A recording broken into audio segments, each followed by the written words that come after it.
¿Quién va a dar la clase, chavas? Nosotros, el equipo 8. Y nada más están ustedes.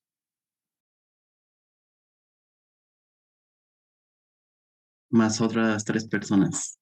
Sí. Son los que invitaron. Jefa, ¿no promocionaste la clase? ¿Cómo no? Ya me imagino. Ahorita la voy a promocionar de nuevo.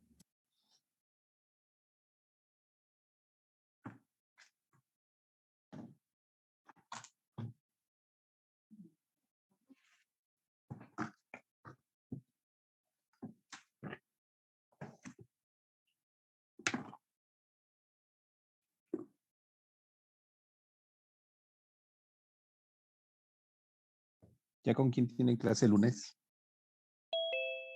Con la doctora Campos, Campos. de ¿De qué Nefro. es? ¿De qué? De ¿De Nefro. nefro? Ah, ya, ok. Ahora sí van a aprender.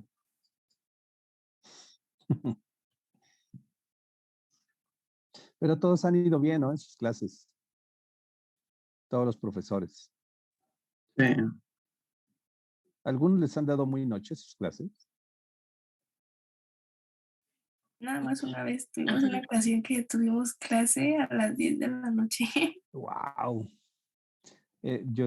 Hace poquito, pero ustedes, algunos de ustedes se dieron cuenta, teníamos grupo de la UNAM, de la Facultad de Medicina, y había un profesor que les daba sus clases a las 9:30. Terminaban a las 11. Yo decía, ya, eso no es posible. Yo no creo que sea la hora adecuada para darles clases a ustedes. Pero bueno, era el único ratito en donde él podía.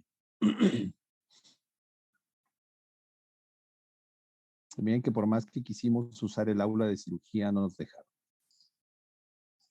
Porque si era más fácil, salíamos a las 2, 2:15, 2:30 más tardar y se olvidaban en la tarde de las clases. Pero bueno.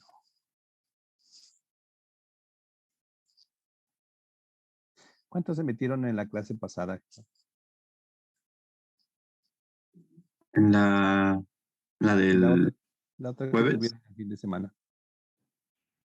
Ah, no, el jueves faltaron alumnos. Empezamos con 27, 28, no recuerdo. La otra del sábado, la verdad, yo no recuerdo. ¿Tú recuerdas, Mariana? No, faltaron como 5, 6, 7 personas, pero sí entraron como que bastantitos. Ya.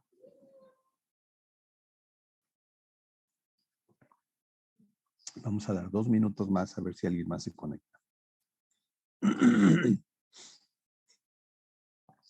Y si no, ya ni modo.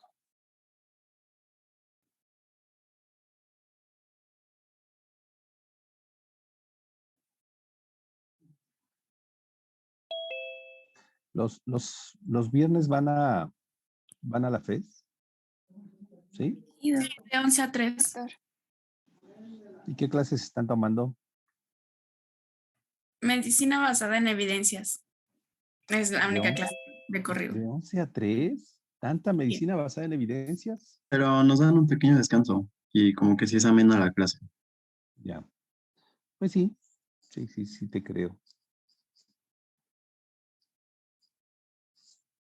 Sí te creo.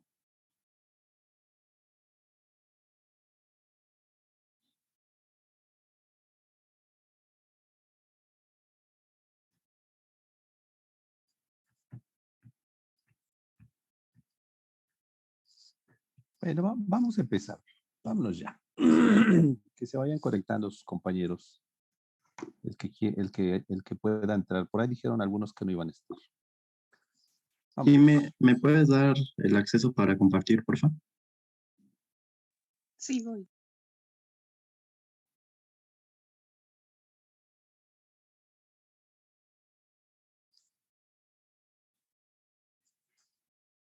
Listo.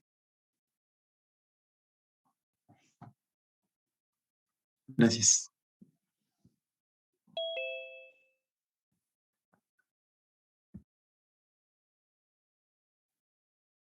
Bueno, buenos días compañeros y doctor. Tengo un Bueno, problemita, no voy a poder compartir mi, mi cámara porque tengo mala conexión de internet, pero bueno, somos el equipo 8 con mis compañeros Axel Tonatiu, Yasmín Hernández, Araceli Judith y yo del equipo 10, Jimena González. Vamos a darles el tema de neumoconiosis. Siguiente, por favor. Bueno, para empezar, tenemos como definición de la neumoconiosis, que va a ser una reacción, una patología en la que hay una reacción no neoplásica de los pulmones, en donde afecta específicamente el parénquima pulmonar, cuando se inhalan partículas, ya sean que éstas sean orgánicas o inorgánicas, que provengan de distintos tipos como polvos minerales, humos, vapores, etcétera, que estas están habitualmente presentes en los lugares de trabajo, como minerías, fábricas o demás, o que puedan, vaya, en otros tipos de exposiciones como de contaminación ambiental, atmosférica, o que vivan cerca en zonas urbanas, cerca de fábricas. En la clasificación de este tipo de polvos, bueno, sí, estos polvos que tengan estas partículas orgánicas o inorgánicas, hay unas clasificaciones. Los polvos de origen orgánico, que estos provocan alveolitis alérgica. En los más comunes que encontramos fue el pulmón del granjero causada por enmohecido, bagasosis causada por bagazo, el pulmón del avicultor cuando está expuesto al excremento de aves. También los tipos de polvos de origen orgánico, que estos provocan asma, por ejemplo, el más común, vicinosis, que está cuando está expuesto al algodón. Cuando hay por humos y vapores de origen químico, estos en su mayoría causan pues bronquitis o asma y están expuestos como a óxido nitroso, dióxido de azufre, que generalmente les causan una intoxicación. Los que vamos a hablar el día de hoy nos dividimos en los polvos de origen mineral, que son los tipos más frecuentes, como silicosis, asbestosis y antracosis y beriliosis. Siguiente, por favor. aquí Muy nada bien. más, Jimé, habría que agregar un poquito a la definición. Eso que tú dijiste son enfermedades no neoplásicas que están relacionadas con la inhalación crónica. Hay que ponerle esa parte porque ahorita nos van a explicar ustedes. Regularmente es una exposición constante, recurrente por mucho tiempo y que no va a tener curación. Una vez que empieza, ya no se puede regresar el problema. Yo tengo otra Es verdad, clasificación. sí. ¿Alguien tiene otra clasificación de estas enfermedades? ¿Alguien leyó otra?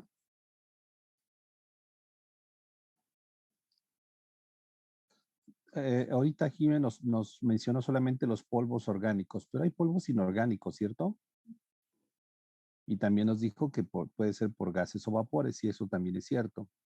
Hay algunas enfermedades, o sea, hay muchísimas. Estas cuatro quizás nos vayan a hablar ellos, son un porcentaje muy pequeñito y son de las más frecuentes. Porque, por ejemplo, hay polvos inorgánicos, y aquí viene un poquito lo de la asbestosis, como el talco, la pizarra, como los maestros de mi tiempo, que también padecían este problema, o algunos otros metales como el cadmio, el tungsteno, el cobalto, etcétera. Están muy relacionadas estas enfermedades con la actividad industrial. Y de gases y vapores, Jimé, ¿cuál podrías hablarnos? El amoníaco, el azufre, Ah, insecticidas. exacto. Muchas de estas enfermedades que vamos a encontrar en esas, por ejemplo, en esos lugares o comercios donde se hacen productos de la limpieza, muy recurrentes en algunas colonias populares, donde encontramos que venden cloro, que venden jabones, etcétera, por ejemplo. Muy bien, síguele.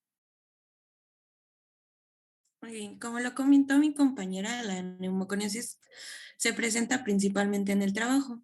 En 2004, de las 759 enfermedades de trabajo informadas por el Instituto Mexicano del Seguro Social, el 9.7%, o sea, 662 casos, se debió a neumoconiosis, cifra que pues se considera baja si tomamos en cuenta que la población expuesta supera los 800,000 trabajadores que solo trabajan pues en industrias de la construcción y fabricación de productos minerales, donde solo se califican 69 casos. Por ello, es importante resaltar que más del 98% de los casos calificados como neumoconiosis presentó incapacidad permanente, lo que pone pues en gran evidencia que el diagnóstico de este padecimiento pues se realiza de forma tardía, lo que nos va a generar pues alteraciones, las cuales se van a agravar y van a presentar pues esta exposición y no se va a disminuir retirando al trabajador de la exposición. La siguiente, por favor.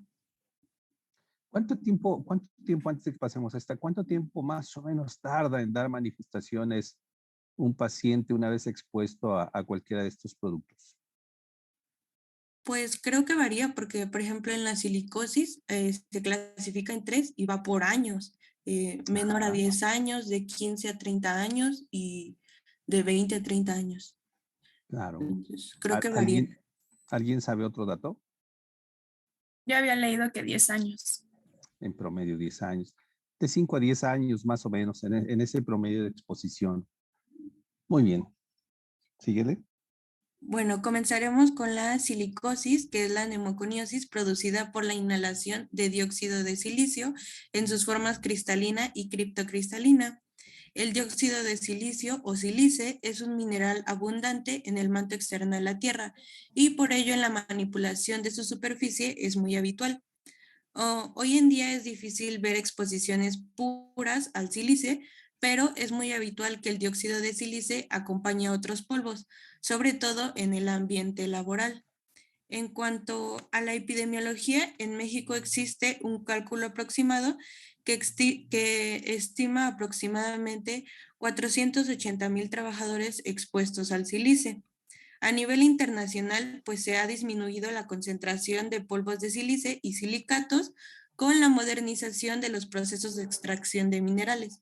Sin embargo, en México no se ha podido modificar esta situación en la industria de la construcción, ya que esta actividad se realiza generalmente de manera manual y pues que la capacitación sobre el riesgo que implica la exposición a estos agentes es insuficiente. A esto le vamos a sumar el bajo nivel educativo de los trabajadores, lo que pues va a ocasionar una mayor exposición a polvos de cemento, arena, cal y yeso. La siguiente, por favor. Bueno, en cuanto a la etiología, la silicosis puede ocurrir en muchas industrias y entornos de trabajo, incluida la minería, explotación de canteras, albañilería, cerámica, manufacturas cristaleras, construcción o procesos que implican perforación, corte y pulido del suelo, aunque los niveles de exposición al polvo son generalmente más bajos en la superficie y minas a cielo abierto. En ese cuadrito que se ve de blanco son las ocupaciones e industrias de riesgo, más frecuentes expuestos al polvo de sílice. Y pues para evaluar la toxicidad de la exposición al sílice se debe determinar si el paciente se expone a productos con sílice que han sido recientemente fracturados o sometidos a altas temperaturas. De acuerdo a los factores que van a determinar la prevalencia, latencia y progresión de la silicosis, van a ser la proporción de sílice en polvo inhalado, el porcentaje de partículas capaces de alcanzar el alvéolo, la concentración de polvo en el aire, o sea, el número de partículas o peso por unidad de volumen, y la duración de la exposición, o sea, el número de años trabajando. Y para evaluar la exposición se deberá considerar el ambiente también de trabajo. Por ejemplo, si es en un espacio abierto o cerrado, los sistemas de control instalados, o sea, si hay ventilación industrial o humectación, y la concentración de partículas en el aire respirable. Esto va a considerar el tamaño y la forma de las partículas y la duración de la exposición. Por último, de acuerdo a los valores límites permisibles que se utilizan para evaluar la exposición ocupacional, van a ser De acuerdo al polvo de sílice, o sea, para polvos minerales que tengan sílice libre de cristalina, va a ser inferior al 1% en peso, por lo que se recomienda 3 miligramos sobre metro cúbico. Y para polvos minerales que tengan sílice libre de cristalina igual o inferior al 1%, en peso se recomienda utilizar 0.025 miligramos sobre metro cúbico. La siguiente, por favor. Ahora sí, en cuanto a la patogenia, primero es muy importante definir que el tiempo de exposición para adquirir la silicosis simple va de 15 a 30 años y esta puede ser asintomática o manifestarse como una bronquitis industrial. Para la silicosis crónica se va a desarrollar de 10 a 30 años posterior al inicio de la exposición y también se ha descrito una forma muy acelerada de silicosis que se va a desarrollar dentro de los 10 primeros años del inicio de la exposición. Y esta se asocia principalmente a una exposición alta en el sílice. Ahora sí, en cuanto a la patogenia, la presencia de partículas de sílice en el ambiente laboral va a ser muy variable. Su tamaño va desde muy pequeñas, de 1 a 3 micrómetros, o de tamaño mediano, de alrededor de 5 micrómetros, hasta el gran tamaño de 10 micrómetros. Todas ellas van a tener propiedades aerodinámicas, concentración y densidad muy variables. Y pues estas características nos van a condicionar su inhalación, o sea, mayor o menor cantidad. Las de gran tamaño, si nos vamos un poquito a la imagen, se quedan en las vibrisas nasales o en cornetes y nasofaringe.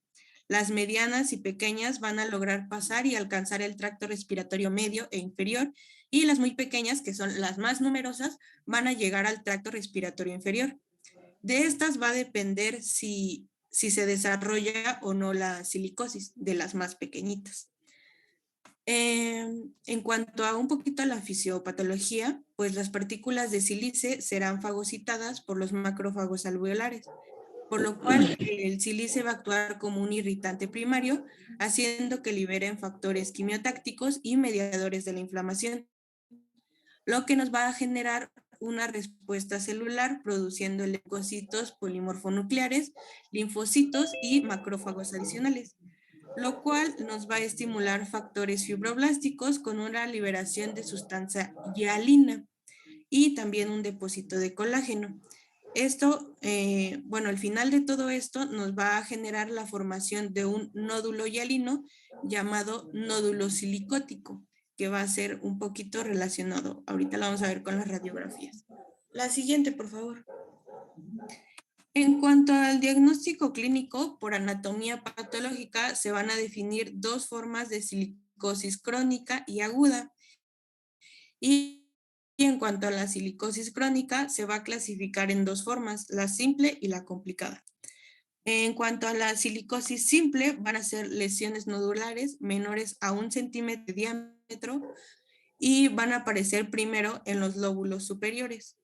En cuanto a la silicosis complicada, o también llamada fibrosis masiva progresiva, van a ser masas conglomeradas con lesiones superiores a 1 centímetro. Y en la silicosis aguda, pues se va a presentar más que nada una insuficiencia respiratoria de rápida progresión, donde se va a mostrar una disminución de volúmenes pulmonares y pues una disminución de la capacidad de difusión. En cuanto a las manifestaciones clínicas, pues principalmente, como ya variables, porque pueden ser asintomáticos y presentar anormalidades radiológicas. En cuanto a los sintomáticos, se puede presentar tos crónica y disnea de esfuerzo cada vez más graves y más frecuentes, con un empeoramiento de imágenes radiológicas. Y en cuanto a la exploración física, pues se puede detectar una alteración o presentar estertores crepitantes finos o gruesos que van a ser frecuentemente al final de la inspiración, como roncus y sibilancias. Es muy importante que para el diagnóstico clínico nos vamos a basar principalmente en 3 elementos, que va a ser el antecedente de exposición suficiente para causar el grado de enfermedad y la latencia adecuada al momento de la primera exposición, y la radiografía de tórax, que hablaremos un poquito más adelante, que mostrar opacidades características, y la tercera, que va a ser descartar diagnósticos diferenciales. La siguiente, por favor. No se ve la imagen, pero bueno. En cuanto a las pruebas diagnósticas, el diagnóstico de silicosis se basa en la evidencia de la exposición y los hallazgos radiológicos interpretados con una técnica que se llama técnica OIT. De acuerdo a la guía de práctica clínica, pues se va a considerar que la tele de tórax es suficiente para el diagnóstico de la silicosis, pero se ha demostrado que la tomografía computarizada de alta resolución pues va a mejorar un poquito esta sensibilidad y va a reducir significativamente la variabilidad entre los observadores para pues esta comparación con la radiografía convencional. Radiográficamente se va a observar en la silicosis simple, por ejemplo, una perfusión de pequeñas opacidades nodulares menores a 10 milímetros, que son generalmente redondeadas, pero pueden ser irregulares y se distribuyen principalmente en los ápices pulmonares. Y en la silicosis crónica se va a observar opacidades que aumentan de tamaño y se unen formando grandes conglomerados que se localizan principalmente en la parte alta y media del pulmón. También se acompañan de fibrosis que puede dar esta retracción del hilio, y con frecuencia van a presentar adenopatías ciliares con una calcificación importante. Y estas opacidades pueden ser asimétricas y simular un proceso neoplásico. Ahora, en la primera imagen, bueno, las primeras dos imágenes, es una imagen con técnica de alta resolución en un corte axial, y aquí vamos a ver una silicosis avanzada en fase de fibrosis masiva progresiva. ¿Por qué? Porque se van a observar los conglomerados silóticos en campos superiores y medios. No sé si puedas ir señalando. Bueno, si es que... Se ve la flechita, ¿no? Ajá. Sí, están señalando. Ok, se van a observar los conglomerados silicóticos en los campos superiores y medios con una distribución típica hacia los ilios pulmonares. No sé por qué no se ve la otra imagen. A ver, dale un clic para ver si se ve la otra. No sé por qué. Ahí está. La otra es una radiografía de tórax y se va a mostrar un patrón intersticial micronodular bilateral, por lo que vamos a ver una presencia de conglomerados periliares bilaterales, que son esos, sí, justo esos que está marcando mi compañero. En cuanto a las pruebas de función respiratoria, pues se ha reportado que los trabajadores expuestos al sílice de forma cristalina, pues pueden presentar pruebas de función pulmonar alterada, por lo que en la espirometría se va a observar un patrón mixto, restrictivo, obstructivo, con una disminución de BEF1, y se va a relacionar también con BEF1 y FBC, o sea, la capacidad vital forzada.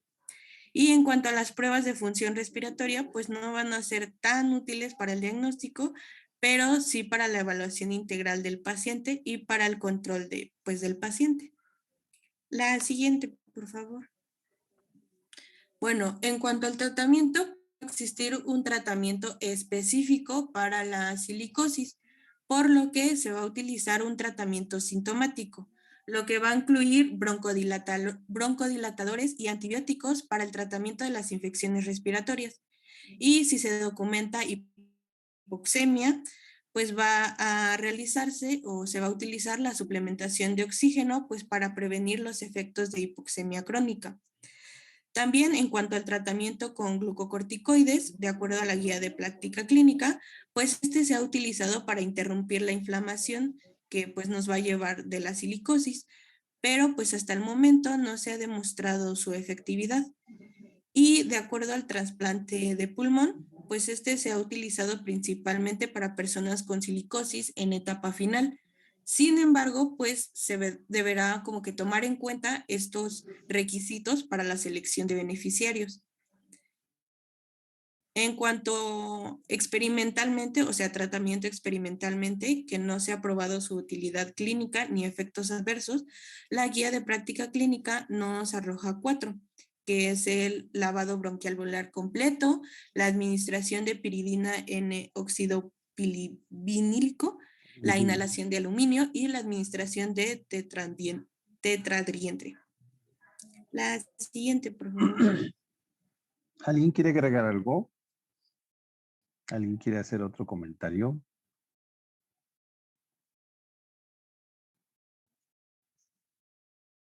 Realmente los tratamientos, como dijimos al principio, no van a ser curativos, ¿de acuerdo? No, no lo van a hacer. A veces también se recomienda algunas vacunas como la del neumococo o de la influenza para estos pacientes. Obviamente quitarlos del factor desencadenante o quitarlo de algunos otros productos de exposición que pudieran incrementar o exacerbar sus síntomas, como el tabaco, por ejemplo. Y aunque les diéramos ejercicios, terapia, como lo vimos en otras enfermedades, no serviría de mucho. Este grupo de enfermedades también deberíamos decir a los pacientes que deben ser tratadas con la prevención, o sea, el uso de las mascarillas con filtro que deberían estar usando o la ropa industrial que se les recomienda. Muy bien, chavos. Síguele. De acuerdo. Bueno, continuando con la asbestosis, que va a tener como similitudes con la silicosis, porque de hecho son partes de la misma familia de silicatos. La asbestosis en este caso, el agente causal es el amianto, también, o también conocido como asbesto. Igual que van a ser los polvos inhalados y de la clasificación van a ser los polvos de origen mineral. Estos pues se pueden encontrar en minería, en construcciones, como material aislante lo encontré como en cuando construyen barcos, aviones de ese tipo o cuando trabajan en cañerías y demás, como en, ay, ¿cómo se llaman? Perdón, cuando están barnizando y demás, en ese tipo de casos se puede encontrar el asbesto. ¿Cómo se define esta asbestosis? Que sería igual una patología en la que causa fibrosis pulmonar. En este caso es difusa y es causada por la inhalación de este tipo de polvo de asbesto. En este caso, el asbesto, hay distintos tipos. Lo que nos interesa es que de igual forma, si está expuesto o no, los distintos tipos, estos se podían dividir en partículas más pequeñas, bueno, en fibras más pequeñas o en fibras más largas. Eso es lo único que nos interesa justo ahorita en un resumen pequeño. En cuanto a la epidemiología de esta enfermedad, de acuerdo al Instituto Finlandés de Salud Ocupacional, en el mundo, esta producción de asbesto ya tiene desde hace años, desde el siglo XX, que se producían toneladas, entonces todo el mundo estaba de alguna forma expuesto al asbesto en cualquiera de sus productos, vaya. Esto derivó que en el mundo existieran de la mayoría de casos de cáncer, que de estos 20,000 tipos de cáncer estuvieran relacionados con el asbesto. De acuerdo con otros países, sí llevaban como una cuenta de cuántas muertes tenían por esta exposición del asbesto. En Reino Unido encontraron 1,700 y en Francia 1,300 muertes al año. En México no había como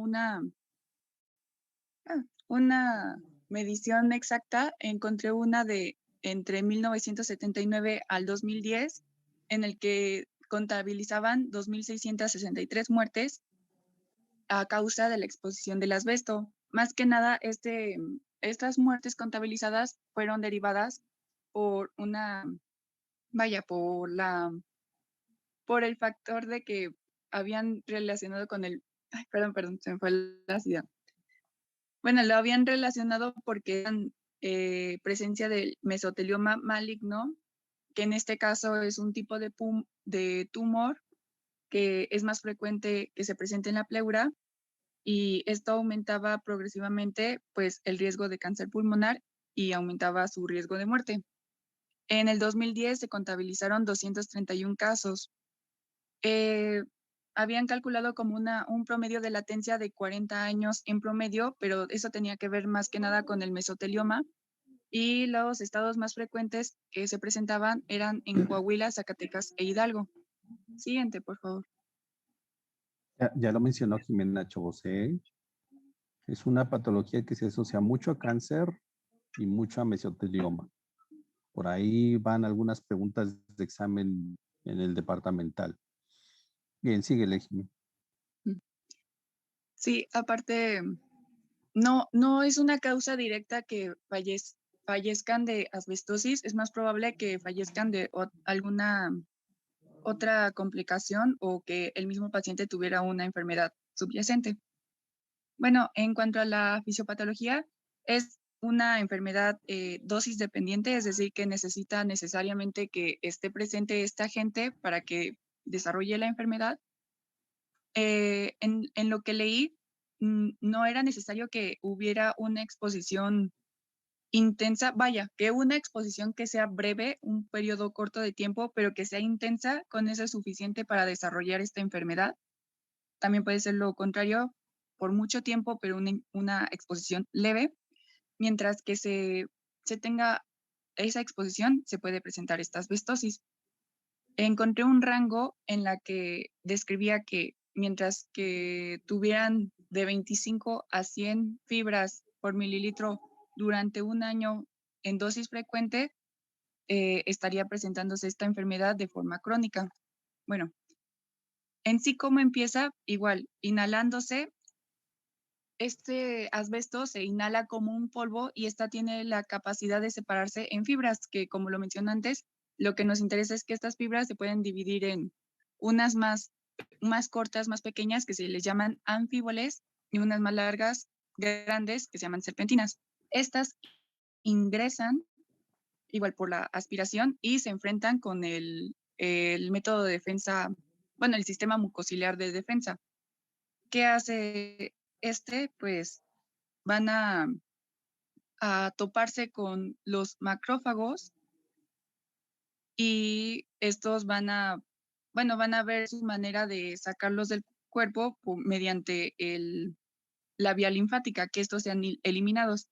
Si estos no se pueden eliminar, van a producir una alveolitis, es decir que en este caso los macrófagos se van a activar, van a liberar citocinas y otros factores de crecimiento como los fibroblastos y proteasas, y estos nos van a derivar a una alveolitis. Estas citocinas a su vez van a atraer a los neutrófilos y además con los macrófagos pues van a liberar oxidantes y entre otros factores de crecimiento, como mencioné antes, fibroblastos y proteasas. Cuando accedan al intersticio o sea, en el parénquima, estos van a favorecer que se empiece a presentar como la fibrosis. Bueno, primero, antes que nada, que se parezca a la fibrosis, estos cuando ingresan estarán presentes las fibras de asbesto en el intersticio. Entonces, cuando están estas fibras de asbesto en el intersticio, eh, esta fibra, a su vez, tienen presentes algunos minerales. Bueno, están como en una combinación de varios minerales como ácido salicílico, magnesio, calcio, sodio y a su vez hierro.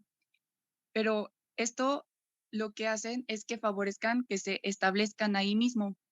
Cuando estos están ahí presentes y junto el hierro van a como a formar un cuerpo de asbesto. Esto quiere decir que esta fibra de asbesto que estaba antes presente van a ser recubiertas por hierro, que a su vez, como los macrófagos estaban presentando ¿cómo decirlo? O se estaban liberando oxidantes y junto al hierro van a favorecer que se formen estos cuerpos de asbesto y estén alrededor de estas fibras. Estos cuerpos de asbesto, por su apariencia, adentro de estos, pues están las fibras transparentes del asbesto y por fuera están el hierro y las otras las proteínas rodeándolo. Ya cuando están estos cuerpos de asbesto es porque ya es una reacción, digamos, o sea, de la reacción inflamatoria, como es una exposición continua y aparte hay una escasa depuración de estas fibras por el sistema mucociliar, favorece que se establezcan ahí. Además de esto, cuando hay una síntesis de colágeno y demás, estas van a favorecer que empiecen a presentarse la fibrosis en esta parte de la fisiopatología. Además de esto, pueden pues calcificarse. También cuando hay esta calcificación y los depósitos de colágeno, favorecen que se crean un engrosamiento de las paredes alveolares y los tabiques interlobulares. Siguiente, por favor.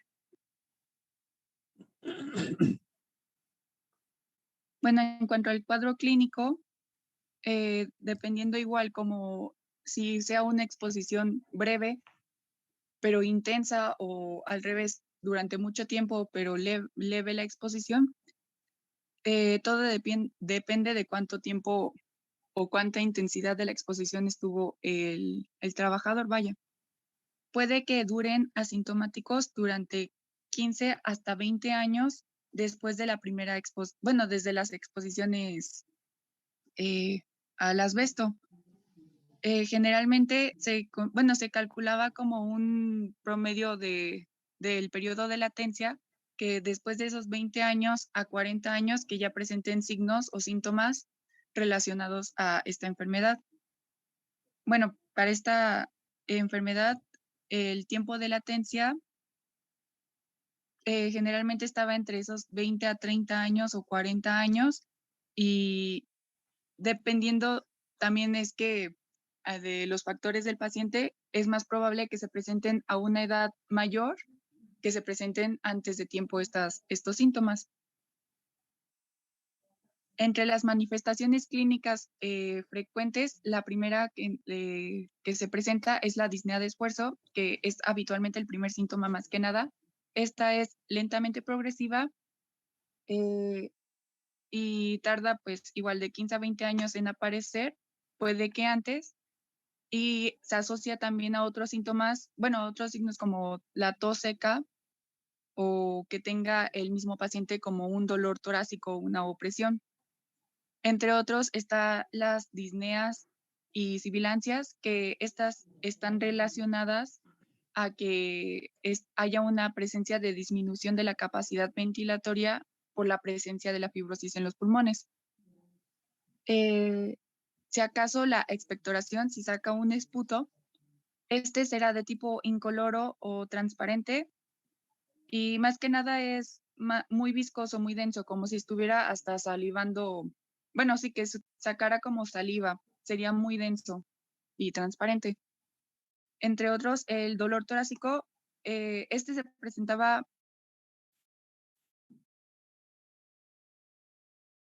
Listo, síguele, Jimena. De acuerdo. En cuanto al dolor torácico, igual, la mayoría de los pacientes se presenta. En una fase temprana, cuando se ausculte a este paciente, generalmente se podría escuchar crepitantes inspiratorios en ambos lados, o sea, es decir, bilateral, pero sobre todo en las bases pulmonares, o sea, en la región basal y en las líneas axilares. Si va progresando esta enfermedad, puede que se empiecen a escuchar hacia los campos superiores, o sea, en la región apical. En una fase más avanzada encontraríamos acropaquias, que es habitualmente tardío y está asociado a una presentación más grave de esta enfermedad igual dolor torácico, entre otros, y síntomas como, bueno, signos y síntomas para insuficiencia respiratoria, cianosis, signos de cor pulmonale e hipertensión arterial pulmonar. Siguiente, por favor.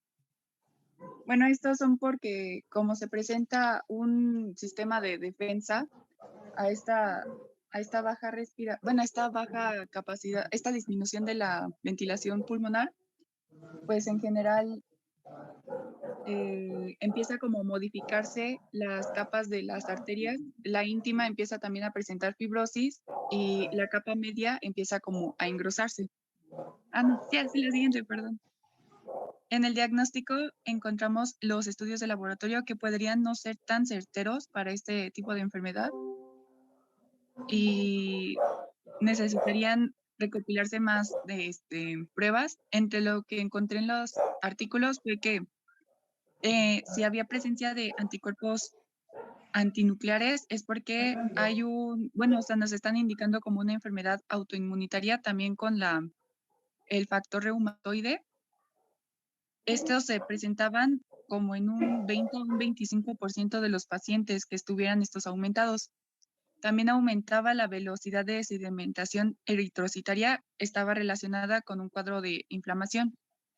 Si se hace una prueba de la capacidad pulmonar, la capacidad vital y la capacidad pulmonar total, estas estarían disminuidas. También si se hace una prueba de la capacidad de difusión del dióxido de carbono, esta si se encuentra disminuida, igual nos está indicando como cualquier otra de las enfermedades pulmonares crónicas. Igual la prueba de compliance pulmonar, esta nos ayuda pues a ver medir la expansión de los pulmones y el tórax durante los movimientos respiratorios. Esta igual se encontraría disminuida. Y algo que encontré también que había ausencia de obstrucción de la vía aérea, es decir, una FEV1 estuviera normal. Entre otros diagnósticos que nos serían de ayuda para esta enfermedad, más que nada, bueno, el diagnóstico de certeza en este caso para la asbestosis sería el histopatológico. En el caso que se encuentren 2 o más cuerpos de asbesto en el tejido pulmonar, ya con eso nos indicaría que está presente la asbestosis, vaya, para diferenciarlo de alguna otra enfermedad, más que nada de bueno, como las enfermedades anteriores que habíamos visto, de la fibrosis intersticial idiopática. También en el caso de un lavado bronquioalveolar o en el caso de un esputo que se quiera pues visualizar en un microscopio óptico, se verían reflejados cuerpos de asbesto. Entre las complicaciones de esta enfermedad más frecuentes estarían, bueno, habría que dividirlas entre causas, complicaciones benignas y complicaciones malignas. Entre las benignas, pues vaya, estaría también presente derrame pleural, EPOC, placas pleurales, que este tipo son engrosamientos de la pared parietal, de la pleura parietal, perdón. Y entre las formas malignas más comunes, el cáncer de pulmón y el mesotelioma. Este mesotelioma, ya sea benigno o maligno, el más común sería maligno. Siguiente, por favor. Y en cuanto a la radiología, igual no sería tan de certeza este diagnóstico, pero en este caso nos ayudaría a diferenciarlo de una fibrosis idiopática, la fibrosis pulmonar idiopática, que en este caso la fibrosis la encontraríamos en las regiones basales, mientras que en la idiopática la encontraríamos en las regiones, en las regiones apicales. Si acaso se hace una radiografía en etapas más avanzadas, esta progresaría a las regiones apicales igual. Por eso no nos sería como para diferenciar este diagnóstico. Encontré que podíamos identificarlo de dos maneras en cuanto a densidades pequeñas y grandes y en distintos estadios. Más que nada encontraríamos patrones reticulares, nodulares o en este caso ambos. Si hay un estadio precoz, las reticulaciones serían finas, igual en la parte de abajo, en la parte basal, se encontrarían como fibrosis. En los estadios medios, intermedios, estaría este patrón reticular más prominente, pero igual en la región basal, mientras que en los estadios finales, este patrón reticular se extendería igual a la zona media o hasta superior y se empezarían como a borrar las bordes cardíacos y el diafragma. Mientras que si tenemos las densidades más grandes, igual los patrones reticulares o nodulares, estos midieran más de 1 centímetro, la fibrosis esté como difusa igual, y en este caso haya presencia de placas pleurales, que como mencioné antes son como engrosamiento de la pared de la pleura, la parietal.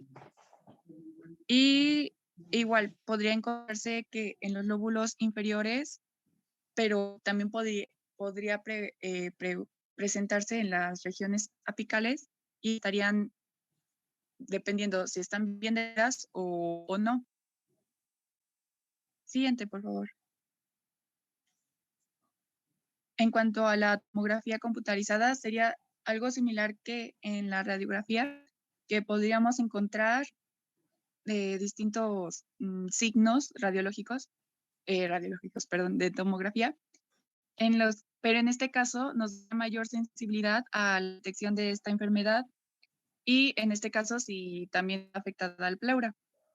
Nos ayuda como a detectarlo en un estadio más temprano y también nos ayudaría pues en caso de querer realizarse una biopsia, identificar en qué lugares sería adecuado tomarla. En este caso sí nos ayudaría para una confirmación diagnóstica, pero reitero, no nos ayudaría como a diferenciarla de alguna otra enfermedad.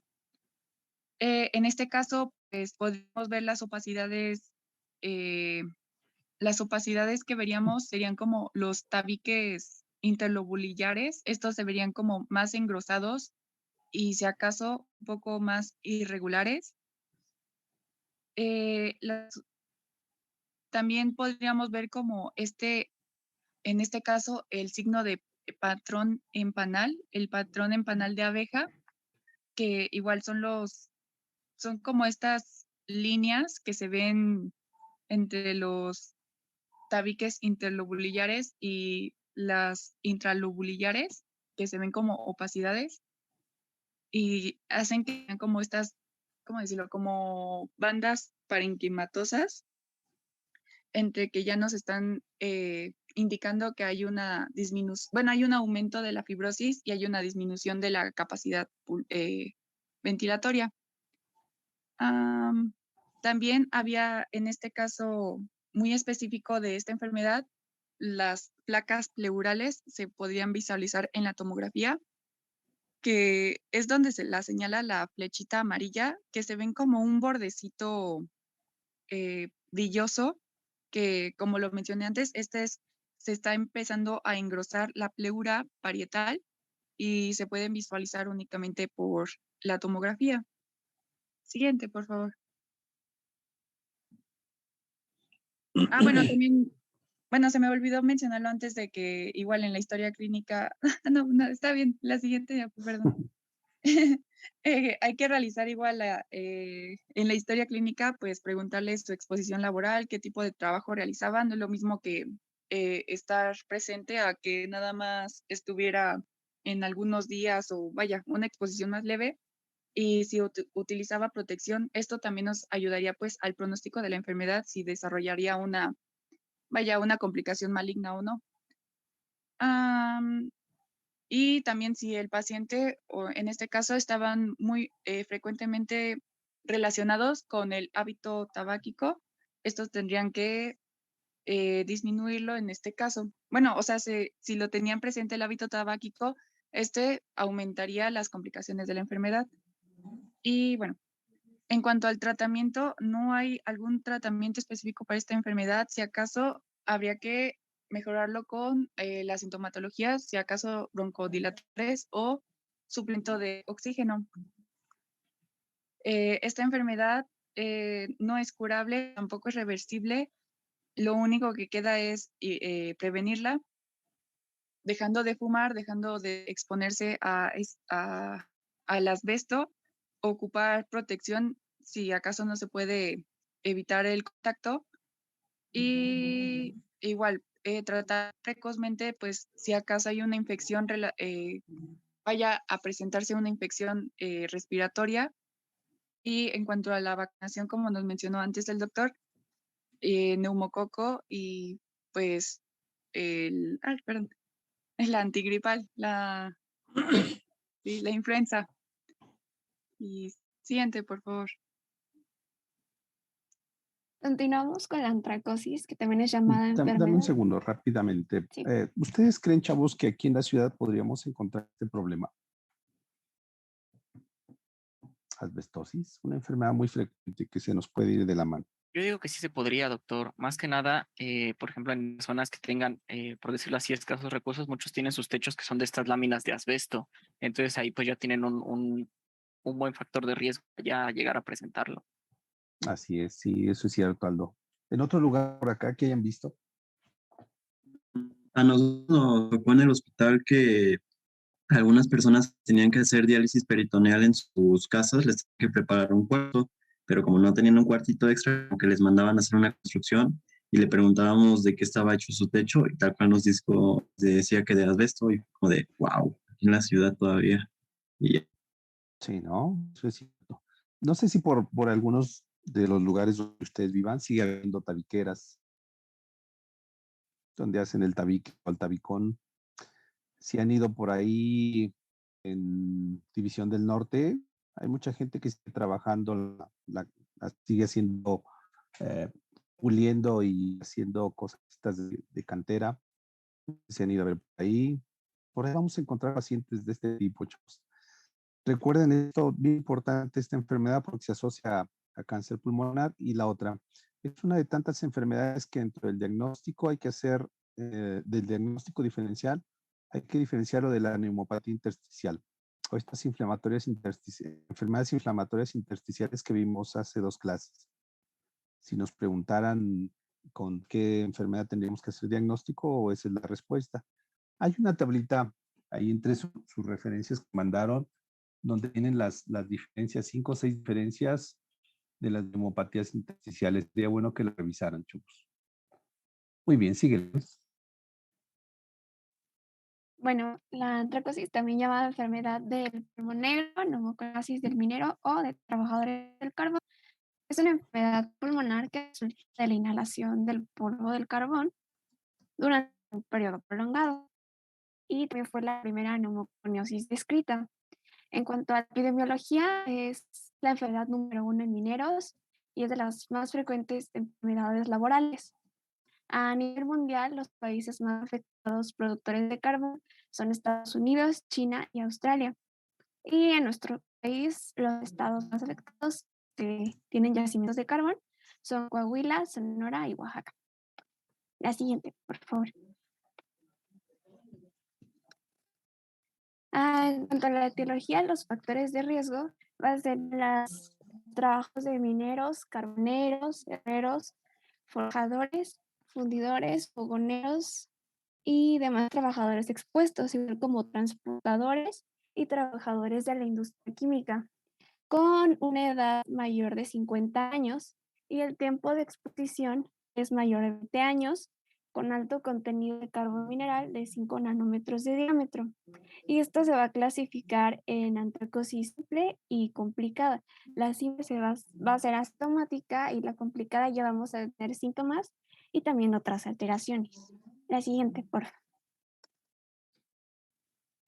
En cuanto a la fisiopatología, la partícula de polvo de carbón va a ingresar por medio de la inhalación al sistema respiratorio, atravesando la barrera de las células epiteliales y se va a dividir por el macrófago alveolar o intersticial.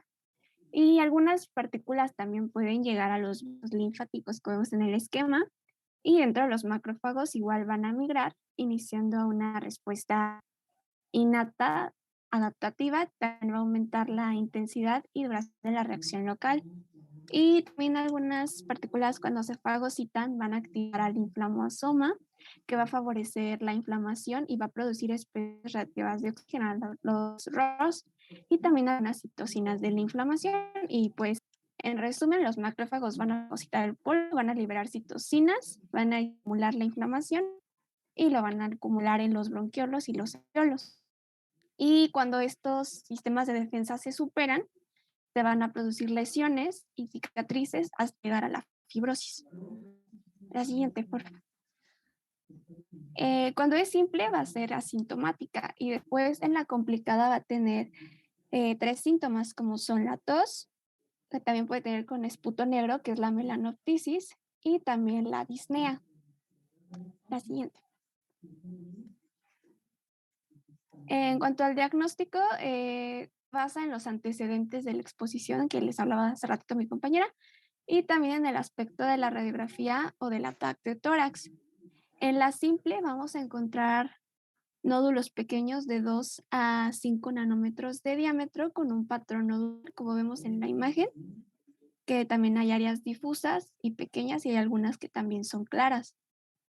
La complicada, que es la imagen de arribita, va a haber nódulos de diámetros mayores o igual a 1 centímetro que están en la mitad superior de los pulmones.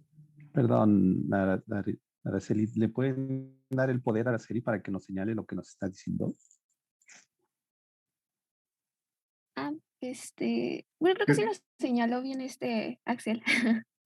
Perdón, es que esa parte creo que me la perdí entonces. Bien, síguele, sí. síguele. Entonces ya ven que de repente, ándale ahí, exactamente. Bien, síguele, Sí, por justo favor, eso. sí. Sí.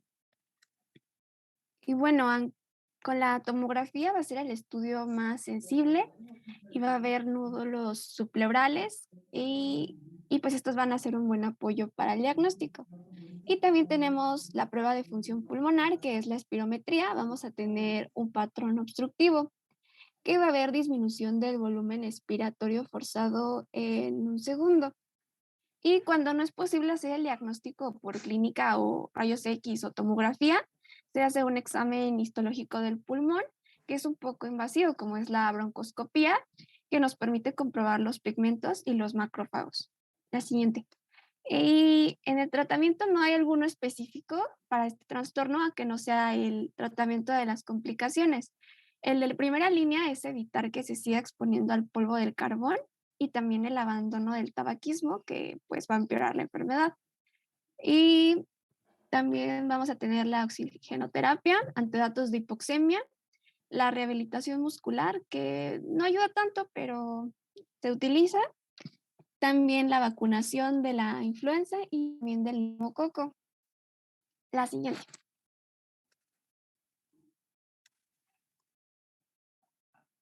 Ya, ahora sí la última. Vamos con beriliosis. Esta va a ser definida como una enfermedad pulmonar ocupacional que puede ser aguda o crónica debido a la inhalación de polvo o vapores provenientes de compuestos de productos de berilio. Y ahí como dato interesante, el berilio es un metal que tiene una muy buena conductividad térmica y eléctrica, tiene alta resistencia a la corrosión y capacidad para reducir velocidad de la fisión nuclear, por lo que nosotros vamos a ver ya al momento de los factores predisponentes que se va a utilizar más que nada en la industria de alta tecnología. Primero que nada, las industrias que más van a utilizar el berilio van a ser talleres mecánicos de metales y aleaciones de este tipo de material. Al mismo tiempo se va a utilizar en la electrónica, en la industria de defensa y en la propia extracción del berilio. Otro tipo de industrias que utilizan berilio va a ser la automotriz, la cerámica, informática, aeroespacial, o sea, prácticamente todo lo que tenga que ver con alta tecnología, como también puede ser la fabricación de joyas y aleaciones o aparatos dentales, va a estar involucrado el berilio. Como tal, en la epidemiología, nosotros no pudimos encontrar específicamente aquí en el país, pero ahorita vamos a ver por qué. Este tipo de enfermedad no va a ser como las 3 primeras que les presentamos, en las que va a estar determinada por el tiempo de exposición y la cantidad de partículas y el tamaño de partículas que van a ingresar dentro de nuestro sistema, sino que va a tener un fondo genético. ¿A qué me refiero? A que va a depender como tal de la persona qué tan sensible va a ser hacia la exposición al propio berilio. Otra cosa que podemos inferir al momento de que nosotros realicemos la historia clínica va a ser bueno, se encontré en la bibliografía de que los adolescentes que trabajan en verano a veces se van a trabajar este tipo de talleres y tienen una exposición en la cual no está regulada qué tanto se exponen al propio berilio. También hay otro tipo de exposición que es la ambiental, que al momento de que tú vives cerca de una planta en donde se fabrica berilio o se trabaja con este, puede que tengas una exposición. Otro tipo son las triviales, que puede ser aquellas personas que trabajan como tal en la industria, pero no propiamente de manera cercana con el berilio, como pueden ser los guardias de seguridad, las secretarias o los propios transuentes que están cerca de la propia fábrica. Y bueno, con este tipo de epidemiología, o también otro tipo de exposición es la de segunda mano. ¿A qué me refiero? Tú eres una persona que trabaja en la industria de berilio y no tienes como tal la regulación en tu empresa, o a lo mejor, pero no la haces. Por tanto, tú tienes el metal dentro de tu ropa o incluso de tu propia piel o te la inhalaste. Eso todavía, de la inhalación todavía no es seguro, pero se ha visto poquito. Entonces, no le hagan mucho caso a eso. Nos quedamos con lo de la ropa. Entonces, llegas a tu casa o llegas con personas que, pues, con las que convives y puedes ya infectar a estas personas, o no infectar, vamos a decir, exponer con este metal.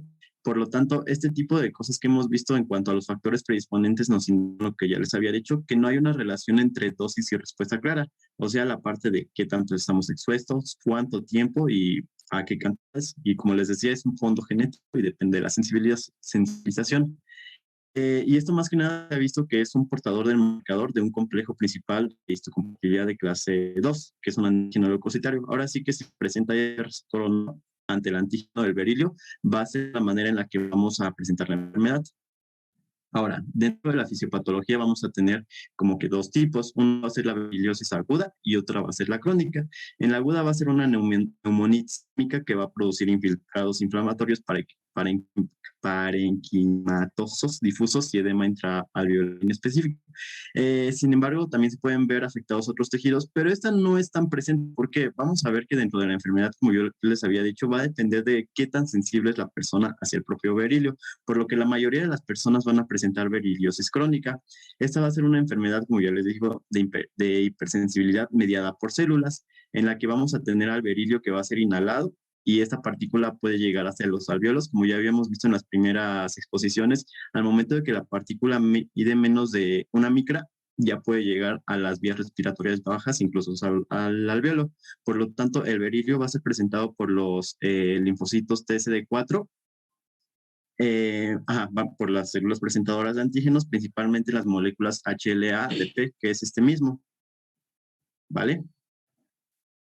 Las células T presentes en la sangre y en los pulmones y en otros órganos van a reconocer al berilio y por lo tanto van a proliferar. ¿A qué me refiero con en otros órganos? El pulmón sí, va a ser el primer órgano en el que vamos a presentar la fisiopatología, que vamos a ver que son granulomas, pero también se pueden presentar en otros cuerpos si tenemos algún tipo de leucocito que es presentado el antígeno y puede proliferar en esa zona, pero el primer órgano invadido va a ser el pulmón. Ahora, estos clones van a liberar citocinas proinflamatorias como el factor de necrosis tumoral alfa, interleucina 2 e interferón gamma. Ahora sí, toda la vía de la cascada de la inflamación. Estas citocinas van a amplificar aún más la respuesta inmunitaria y esto va a dar lugar a la formación de infiltrados de células mononucleares y granulomas no caseificantes. Este como tal va a ser el término que vamos a utilizar al momento de que nosotros realizamos algún tipo de biopsia dentro del pulmón. A lo mejor no es pregunta de examen, pero bueno, ya sabemos que van a ser infiltrados de células mononucleares y granulomas no caseificantes. Si tienen la pregunta de qué es caseificantes, es si hay presencia de necrosis o no, y va a ser un tipo de patrón que nosotros vamos a ver al momento de que realizamos la tinción, ¿vale? Ahora, dentro de las manifestaciones clínicas, vamos a encontrar que van a ser muy parecidas a las anteriores: disneas de esfuerzo lenta y progresiva, la tos, una diaforesis nocturna, una pérdida de peso, una astenia y las altralgias. Es un poquito difícil en cuanto a las manifestaciones clínicas porque pues varias enfermedades presentan esto. Sin embargo, nosotros con nuestra historia clínica y al momento de que preguntemos si tiene una exposición al berilio o no en algún tipo de industria, algún familiar o algo así, pues podemos ir determinando o viendo qué tanto es tan predisponente de nuestro paciente de presentar o no la enfermedad. Y bueno, ya que les mencioné que es un tipo de enfermedad que depende de la sensibilización del paciente, a comparación de las anteriores, incluso esta puede presentarse en el transcurso de los primeros meses, incluso desde el segundo mes, hasta 30 años después de haber cesado con la exposición. O sea, es un rango extremadamente grande porque depende de la sensibilización de la persona. Al mismo tiempo podemos desarrollar nódulos cutáneos, que son los que les puse en esta imagen. Y esto va a ser principalmente si el berilio como tal ha entrado o se ha expuesto a la piel. Este tipo de nódulos también los podemos encontrar en otra enfermedad, la sarcoidosis, que va a ver más grande, pero ahorita les voy a hablar un poquito más de la sarcoidosis porque es importante en comparación con la berilio. Otra cosa que vamos a encontrar al momento de la exploración física van a ser los crepitantes vivaciles, o sea, en las dos bases, y esto se va a encontrar en enfermedades más avanzadas. Al mismo tiempo vamos a encontrar cor pulmonar y las discotecas digitales, que son estas que se van a asociar un poco a la enfermedad más avanzada, que puede incluir a la parte de la hipertensión pulmonar.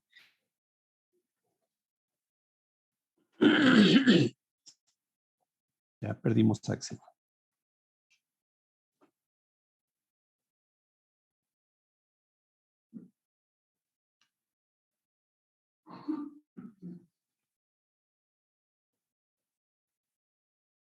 Bien, chavos, hasta aquí algún comentario en lo que regresa Axel.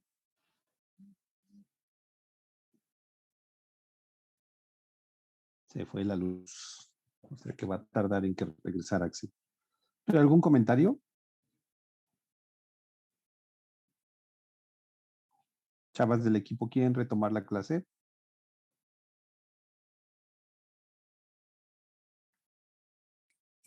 No sé si... es que justo se había quedado compartiendo pantalla, pero Ya no se sé. nos fue. Me manda un mensaje que se fue la luz de su casa. Ujú.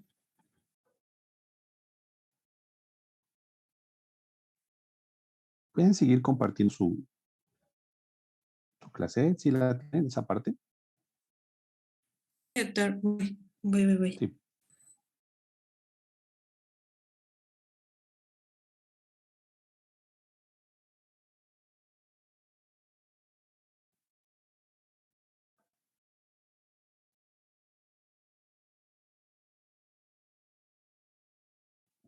Jimena, ¿me puedes dar el host para compartir? Sí, voy. Gracias. Como ya se dieron cuenta, chavos, este grupo de enfermedades en particular es una de estas que el paciente tiene tos, pero en ningún momento la tos tiene que ver con algún problema infectocontagioso. Ya regresé. Ya regresaste, Axel. Qué bueno, porque ya no sabía qué decir. Pero Ok. sí es bueno que tomen en cuenta esa parte. Son pacientes con tos que tienen factores de exposición y que como muchas de las veces llegan por aquí, perdón, por al hospital, como fumadores crónicos, como otro tipo de enfermedades, hasta que empezamos a investigar en la ocupación, etcétera. Y ahí a veces damos el diagnóstico. Hace rato Roberto compartió una información importante. Roberto por ahí nos dijo que en medicina interna, Roberto, ¿cierto? Hay un paciente con este grupo de enfermedad. Sería bueno que se echaran una vuelta. De verdad que si para el lunes todavía está, es algo bien importante que ustedes no van a ver constantemente. Si pueden echarse una vuelta y revisarlo y pedirle permiso al adscrito de que les dé chance de revisarlo, de verdad que no se les va a olvidar nunca, reforzando un poquito esto que estamos viendo hoy. Ya no vamos a ver estas enfermedades en nuestros hospitales tan seguido como antes, ¿eh? Sería bueno que le echaran una vuelta. Sí, déjenme ver en qué cama dijo que tenía Roberto. En la 33. 33, Roberto, exacto. Primer Con una piso, asbestosis. del área de neumo, le pueden preguntar al doctor Antonio. Ya, ahí está. Sí. Y si se dan cuenta o si quieren, si hay chance, vemos todo lo radiológico que lo podemos checar en el PACS de nuestras computadoras. Estoy seguro que si le preguntan al doctor, a lo mejor si tiene chance les va a explicar y si no, vemos la radiografía si quieren. Vamos a seguir ya para terminar, Axel. Voy. Ahí está. Aprovecho para hacer un comentario. Ahorita que estaban hablando del paciente que tiene mesotelioma, había visto que los casos por mesotelioma, por asbestosis, se habían visto en aumento hasta el 2020, o sea, año reciente. Los casos habían ido en aumento. pero Ajá. ya ahorita en estos 2 últimos años, pues ya han disminuido un poquito, pero sí me llama la atención que hubiesen aumentado tanto, ¿no? Claro. Muy bien. Listo, ¿verdad? Vale, Ya. entonces, esto en cuanto a las manifestaciones clínicas, dentro de los auxiliares diagnósticos van a ser parecidos a las anteriores, pero ahorita vamos a ver que esta enfermedad es un poquito más fácil. Bueno, en cuanto a tipo auxiliar, en cuanto a las imágenes va a ser igual de difícil porque va a ser una amplitud de lo que vamos a ver dentro de las radiografías y las imágenes. En primera, podemos encontrar a nuestro paciente con manifestaciones clínicas y que se encuentre en radiografía de tórax o la TAC, pero eso sucede muy poco. Casi siempre vamos a encontrar infiltrados difusos que pueden ser o no nodulares, reticulares o espectro nebuloso en vidrio esmerilado, también se le llama. Al mismo tiempo podemos encontrar adenopatías ciliares que van a ser similares al patrón observado dentro de sarcoidosis, que va a ser el diagnóstico diferencial principal. Esto es importante, ¿por qué? Porque en el caso de la sarcoidosis vamos a ver que es también un tipo de enfermedad intersticial pulmonar que va a presentar una serie de manifestaciones clínicas en cuanto a signos y síntomas muy parecidos a las beriliosis. Sin embargo, bueno, esto no sé si es pregunta de examen, pero lo mencionaban en casi todos lados: sarcoidosis, beriliosis, ¿vale? Entonces, al mismo tiempo, si nosotros tenemos algún tipo de paciente en el que tenga exposición aguda y también tenga las manifestaciones agudas, nosotros podemos encontrar que los hallazgos radiológicos se pueden evidenciar en la primera hasta las 3 semanas después de la exposición. En este caso podemos encontrar una adenopatía iliar, que son estas cositas que se ven aquí, ¿vale? La parte, ahora sí que en la parte de los cilios pulmonares. Después vamos a encontrar diferentes tipos de patrones. En este caso, aparte, aquí no tenemos, sí, aquí tenemos adenopatía iliaca con la parte de del patrón reticular intersticial. En esta última podemos ver ya tal cual la fibrosis del pulmón. Entonces va a ser un poquito difícil que nosotros diferenciemos en cuanto a las enfermedades, pero en este caso va a ser fácil. En el caso del ATAC, les puse una imagen de una normal. En teoría, esta está saludable, tenemos el patrón de los vasos en un tamaño proporcional, o sea, de una buena... de un buen diámetro, o sea, no están excedidos ni chiquitos. En este caso ya vemos a los nódulos que pueden estar incluso al lado de la pleura, como podemos ver aquí, y bueno, toda la adenopatía ilíaca, con la parte de los granulomas intersticiales, ¿no? Entonces, como tal, al momento que nosotros tenemos nuestro auxiliar de diagnóstico, tenemos para nuestra suerte un gold estándar para determinar si la enfermedad es por beriliosis, sarcoidosis, o para que nosotros hagamos una reevaluación para determinar si es alguna otra enfermedad. La prueba se llama proliferación de linfocitos con berilio, BLE, en el que nosotros vamos a extraer de la sangre, líquido de lavado broncoalveolar o ambos, algún tipo de muestra, a la que nosotros vamos a colocar así que a nuestros linfocitos in vitro y los vamos a exponer a berilio. Si nosotros vemos que dentro de este cultivo hay una proliferación de los linfocitos con berilio, va a ser una prueba positiva, ¿vale? Si tenemos dos resultados anormales con esta prueba, ya es positivo para la beriliosis. Si tenemos un resultado anormal en el que no podamos determinar si sí o si no, o bueno, también llamado limítrofe, pero tenemos uno positivo en sangre periférica, ok, tenemos el diagnóstico, pero ya con un solo resultado de la prueba de lavado broncoalveolar, ya tenemos el diagnóstico, ¿vale? Entonces, bueno, cosas importantes: diagnóstico diferencial importante de beriliosis, sarcoidosis. ¿Cuál es el estándar? La proliferación de linfocitos con berilio, ¿vale? Dentro del tratamiento, al igual que las enfermedades anteriores, no hay una cura. Por lo tanto, nosotros le tenemos que dar seguimiento a nuestro paciente y lo primero que tenemos que hacer es la exposición, porque como ya vemos que es una enfermedad dada por la sensibilidad, tenemos que evitar que nuestro paciente siga expuesto. Por lo tanto, sí va a disminuir la forma en que progresa la enfermedad. En el caso de la beriliosis aguda, yo encuentro que a veces tenemos que dar ventilación mecánica, pero no, o sea, como tal, no nos va a dar un resultado óptimo. En el caso de la beriliosis crónica, si nosotros ya presentamos algún tipo de insuficiencia respiratoria, pues ya tenemos que dar nuestra terapia con oxígeno o rehabilitación pulmonar. Al mismo tiempo, yo les mencioné que una de las complicaciones más frecuentes de la beriliosis es el dolor pulmonar que se puede dar por la hipertensión, que puede causar la parte de la hipertrofia ventricular derecha. Entonces, como lo vimos en la clase anterior, no sé si se acuerdan que la parte de la hipertensión pulmonar se puede dar sildenafil. ¿vale? En el caso de la virosis crónica terminal, ponemos al trasplante de pulmón. Dentro de la bibliografía que yo encontré, o sea, sí, podemos dar el trasplante de pulmón, pero no es como que nosotros, no hay estudios como tal que digan que el trasplante de pulmón nos va a ayudar a curar la enfermedad. Simplemente es como que una, bueno, si mi pulmón ya no me sirve, pues lo voy a cambiar por otro, ¿no?